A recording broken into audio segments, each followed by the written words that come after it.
माझं नाव भूमिका चव्हाण. मी धुळ्यात राहते आणि मी फर्स्ट इयर BCAची स्टुडंट आहे. माझं या फील्डमध्ये येण्याचं रिझन असं होतं, मी 10th असताना आमच्या स्कूलमध्ये शेअर मार्केटचं एक सेशन झालं होतं आणि मी ते सेशन अटेंड केलं. त्या सेशननंतर मला शेअर मार्केटबद्दल इंटरेस्ट यायला लागला आणि मी ते YouTubeवर शिकण्याचा प्रयत्न केला. पण मी जितके पण लेक्चर्स पाहिले, मी खूप जास्त कन्फ्यूज होत गेली. मग मी विचार केला, की शेअर मार्केट डिटेलमध्ये शिकू आणि क्लासेस लावून घेऊ. तर मला समजलं, की सर तुम्ही पण क्लासेस घेतात शेअर मार्केटचे. पण माझ्या मनात डाऊट असा होता, की क्लासेस हे ऑफलाईन नव्हते, ऑनलाईन होते. सो ऑनलाईन किती समजेल, किती नाही, माझे कन्सेप्ट क्लिअर होतील का नाही, मला असा खूप डाऊट होता. पण या 20 ते 22 दिवसाच्या कोर्समध्ये मला खूप काही शिकायला भेटले आणि माझे एक-एक कन्सेप्ट खूप क्लिअर झालेले आहेत.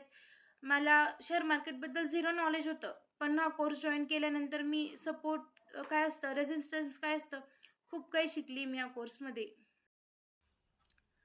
हो, माझं शेअर मार्केटकडे बघण्याचा दृष्टिकोन बदलला आहे. कारण की खूप जण म्हणतात, की शेअर मार्केट हे एक गॅम्बल आहे, सट्टा आहे.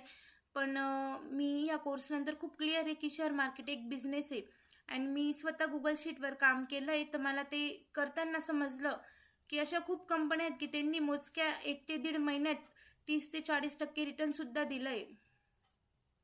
हो, मला इंटर्नशिपचा पण खूप बेनिफिट झाला. मी ऑनलाईन कोर्स तर केलाच हा, पण मी तिथे येऊन इंटर्नशिप करताना डाटा ॲनालिसिस केलं आणि त्यामध्ये चार्ट्स पण रीड केले मी, जे की मला अगोदर जमत नव्हते. पण मग आता मला बऱ्यापैकी चार्ट्स रीड करता येतात. माझी खूप प्रॅक्टिस झाली आणि तिथे प्रॅक्टिकली नॉलेज पण खूप मिळालं मला.